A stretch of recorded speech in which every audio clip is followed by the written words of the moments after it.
not sure whether you're familiar, Mariana, with the concept of nomad, written with a K. Yes, I am. Yes.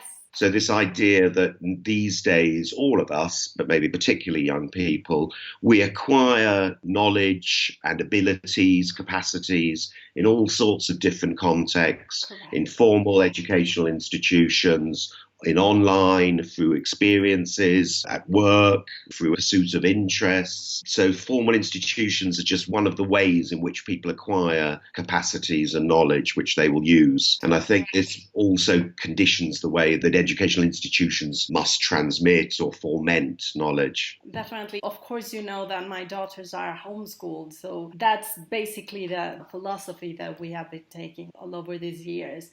Just acquire knowledge from real life experiences. Correct? Yes, So, I suspect you could probably teach us a thing or two actually about how to be doing it. I do think it's the way forward. Oh, I wonder what the place of higher education institutions will be in 10 or 20 years' time. It was very interesting for me. All my students in Madrid this year, as part of their learning by doing, they all had to complete a collective, what we call a collective project, where they worked for a very exciting sort of avant-garde technological innovation company based in Madrid, but really spreading in Europe and in Latin America and the United States, called Opino. And they worked in groups, as a lot of the work which they do with us is in groups.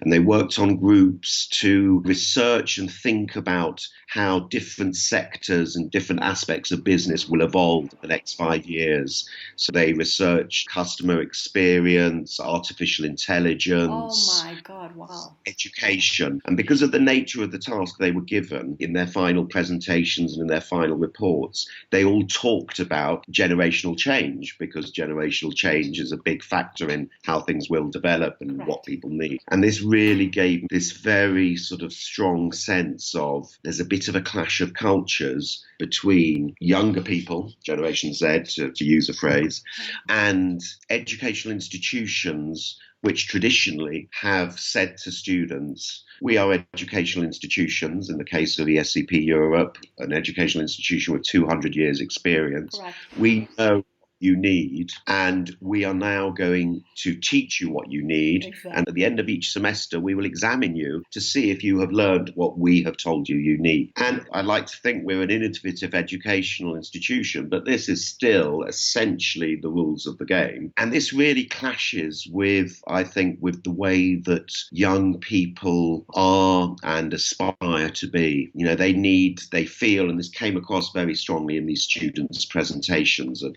change from here to 5 years, that they put a lot more emphasis on being involved, being consulted, having an opinion on what they do, on transparency in all the processes. And this is a challenge for educational institutions. And as I say, not one which I at least would claim that we've resolved, but it requires us to rethink what we teach and how we teach. And I was actually quite pleased and almost pleasantly surprised, I confess, that the group which were working on education, and one of the students, the group leader for this project, who was quite critical of many aspects of the institution, which is fine, she actually said, oh, you know, the ESCP Europe is actually doing quite well with respect to our institutions in terms of what we teach and how we teach.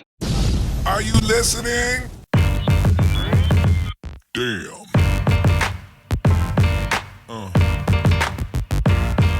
Yeah.